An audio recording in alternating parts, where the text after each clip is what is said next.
Fisto genda gahoro musaza. Humura ndi kukureba sinakugonga gigi. Wapi bani byo mu muhanda genda bizi. Iri gare ritwara ibintu byinshi pe. Kabisa warakoze kunyongerera intebe wangu. Nari bimana. Pfa kutozana ingongesha gusa. Biracamo se wanje. Sha uretse uburwayi bwa gasaro se nayo ibindi byagenda. Harya ni muramusubiza kwa muganga. Oya twaramujyanye kandi basanze ari koroherwa. Ariko banadusabye kumusubiza bwa nyuma ngo barebe uko amerewe. Noneho sine yagaruye kamurara. Ibibazo se birabura. Ubu turi gushaka amafaranga yo gusakara aho sine na gasaro barara harava wamba. Ubu nawe yadusajije. Niba hava noneho ni danje ku mwana wigeze kurwara umusonga. Cyane kuko batubwiye kumurinda imbeho. Rero kwasana birihutirwa tu.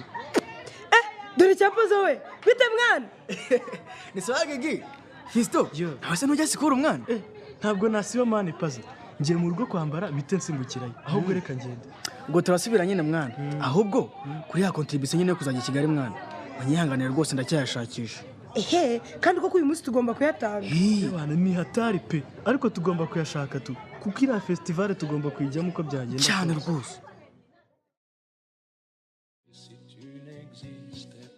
Ese ani muri cya gitambaro wasigaje kuri ya kanzu Simbi yakudodeye wazambwiye akandoderamo agashati. Mbabarira mwi. Simbi yarandakaye sinamusubira imbere. Mwapfuye iki se n'ukuntu mwari inshuti? Twapfuye ibyo gukorana na wa muntu ukora imideli. None se ubundi ko Simbi ariwe watsinze kuki yakurakariye? Sha nyine niyitiriye ikanzu yari yankoreye mvuga ko ari njye wayikoze nubwo bitampiriye. Yego ariko nawe warakabije ugatinyuka kubeshya gutyo. Sha ntabwo nari mbigambiriye. Njye navuze ko ikanzu nambaye ari style yanjye agira ngo ni njye wayikoze. Sha ihangane buriya ntibyari ibyawe. Ukuntu nari nakoze uko nshoboye ngo nshushanye ikanzu nziza. Ahubwo ibya fashion ngiye kubivamo. Oya ni ntabwo wabireka n'ukuntu bigaragara ko bifitemo impano. Mwiza. Karame. Wanije umuhake nkandukura ibisubizo mwana. Nabyo ubonye Keve. Ntukabe gutya ariko mwana. Ngiye ibibazo ntabwo ndi kubyumva. Ariko wabaye utekeve. Kuki utamugenga gufashe Jose? Yegora uri mu bibazo ahubwo nujya ku ishuri utayirangije. Mwihorere mwi. Ahubwo mfasha dusase twigire ku ishuri. Igi niza ponseze mwana. Itonde ndangiza ariko. Itonde nawe ariko igihe waheruka nturarangiza. Hakirumvaneho ubugambo. Mwaramutse yemwe basha. Mwaramutse. Ariko ko musigaye muzinduka cyane ra. Njye nasanze mu cyakara aribwo mfite amakuru yaje pe. Cyokoze. Kabisa. Ariko kuva mu buri. Nibiba byoroshye na gato. Zinduka ariko buriya ni byiza kuko izuba ntiryagagombye gusanga ukiryana. Ahubwo papa Valentin kubyerekeye ya poseze yawe nangije akiriza inote zo kwikoresha kandi nuko numbabarire pe. Nuko shagigi. Ariko ubutaha uzajya witonda.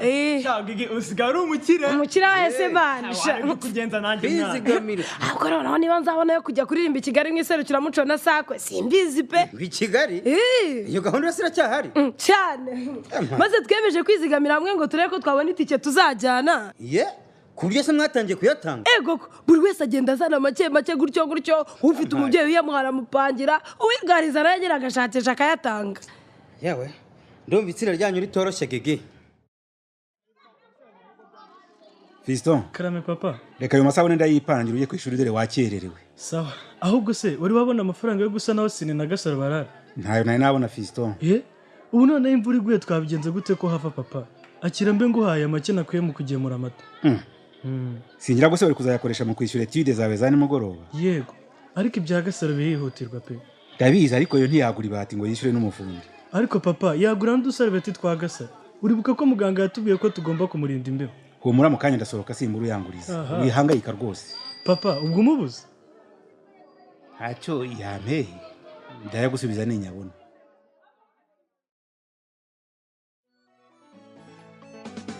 Simbuka yo mubirere dina widagadure yo mubirere dina cyane. Simbuka yo mubirere dina widagadure yo mubirere. Keve? Mama hani.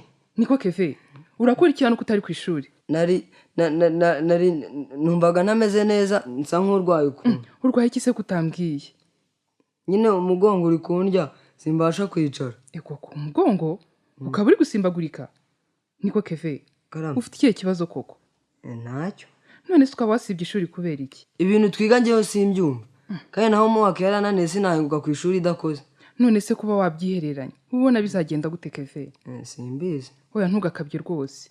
ubu inshuro zose nza nkubaza ku ishuri uko bimeze kuki ntacyo uba wambwiye ntabwo ushaka kwiga ndabishaka uyoboye se ko ariyo mpamvu uri no muri Kabuto ndabizi Keve ndashaka kugufasha tugashakira hamwe umuti w'iki kibazo ukiga neza sibyo erega mama ntibiba byoroshye oya bigomba gushoboka ugahitamo ishuri cyangwa gutaha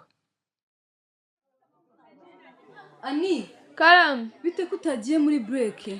ndeka shaka kuva nashwana na Simba numva narabihiwe. Aha, erega ibyabaye byarabaye ni. Wikomeza kubabara byakire ahubwo uzasaba Simba imbabazi. Sha ibyo byo ngomba kuzimusaba. Gusa ariko ndambaye kubona nta kintu kigenda mu buzima bwanjye. Erega humura. Nabwiriye fashion ari ryo herezo ry'amahirwe yawe. Ritaba ryose. Ngewe sinzongera no kwirushya mbyirukamo. Uyasha wivuga gutya ni. Erega nta mushinga utagira inzitizi. Kandi kugira ngo ubigereho utangirira hasi bikaza buhoro buhoro. Sinzi sha Valentin, umenya fashion atari ibintu byanjye pe. None se ubwo atari fashion n'iki kindi wumva wakurikirana? Sha simbizi kandi ndumva bimpangayikishije cyane. Utekereza iki si ibintu tubiganirije abandi banyeshuri ko wasanga twunguranye ibitekerezo? Reka urumva batahita bamenya ko ntazi icyo nshaka bakanca amazi. Uya nyamara ni wasanga hari benshi bameze nkawe. Valentin, uzi ko niyamamarizaga kuba doye nibwo ko nzabafasha kumenya uko bakurikira impano zabo. Noneho rero dufatanye gutekereza umuntu twasaba ikigo ko gitumira akaganiriza abanyeshuri ku kumenya icyo ushaka kuzaba mu buzima. Uzi ko ari byo Valentin, wamufashije gushyira umuhigo wanjye mu bikorwa. Kora hasha.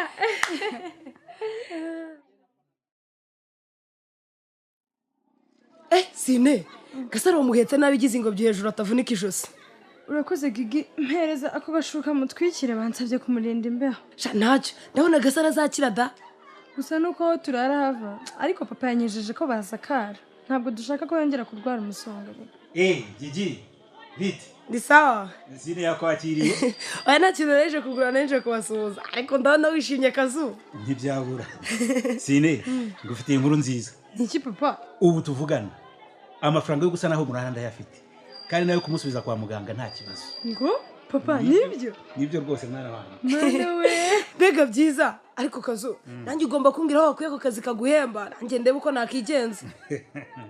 Ntabwo ari akazi nakuyemo Gigi ni mu kimina bangurije. Sha nakunda umusa Kazu reka noneho mbacike njye gushakisha. wakoze kandi bye Gigi. None se papa ubwo ayo mafaranga tuzayishyura gute? Sine ibyo ntibiguhangayikishe, reka twite ku buzima bwa Gasaro avurwe akire tuzashaka uburyo. Mana ishimwe pe. Ahubwo ibi bitubera isomo ryo kwizigamira, dore ntawe umenya uko aramuka. Oya Fisto, aho iyo ndirimbo izamuka gutya. Shaka kugira umunsi mwiza oya ntakibimbuza. Ariko sha uribuka gaho twagiye. Shaka kugira umunsi mwiza oya ntakibimbuza. Uko kazuba karasa niko mu maso hacya. Oya ntakibimbuza. Oya ntakibimbuza. Valentin turarenze ewana cyane pe dutinze kugera i Kigali gusa. ahubwo se Valentin wakuri igare tukanyurana ku isoko. Ku isoko gukora iki se? Ngomba guhurira na papa ndagira ngo mufashe gutwara ibintu ari burangu. Sha nta kibazo pe. Wowe bite byanyu se wangu? Gigi bite se? Ni sawa man, Valentin bite se? Ni byiza sha Gigi. Umva nagushakaga bya fo. Ni amahoro se? Byahise. Ngiye kujya Kigali ndikona bitazacamo kabisa. Gwiki? Kubera iki se Gigi? Note nayifite zo gutangana zishyiyemo ibindi biboro tu. Nta kintu ndiho.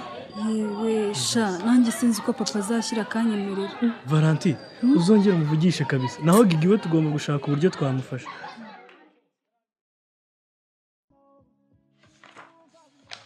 Ese ubundi biruko ari iki Keve? Uzi ibintu wahombye? Namaze.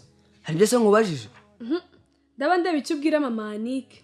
Ntabyo ubonye rero kuko yaje karansanga hano. Ubwo se byagenze gute? Yarakaye byafu. Ngomba guhitamo kwiga cyangwa gutaha. Ntiwumva? Ubundi si byo wigira n'ibiki? Ngo amafaranga. Amafaranga nyine. Ubundi se ubona nagarutse ko hari ibintu byinshi nacitswe mu masomo ubwo nahera.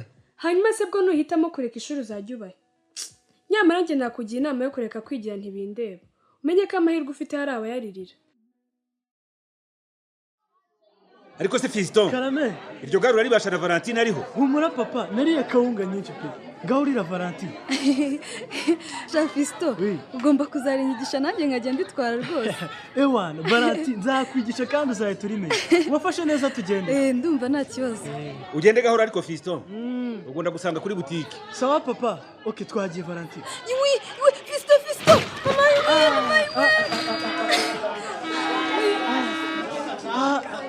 Nikoye. Fisto. Valentine. Ubwo ntimukomeretse? Ntacyo mbaye Kazu. Nanjye ntacyo mbaye, ariko ndumva itakorinze. Reka mbafashe ryegure. Nimuve mu muhanda ariko. Reka nze mwegure Valentine. Ibaba we, nahindutse ivumba ahantu hose nuko. Fisto. Karame. Dore Kalista araje. Guki? Uramukizwa n'iki? None ndapfuye neza.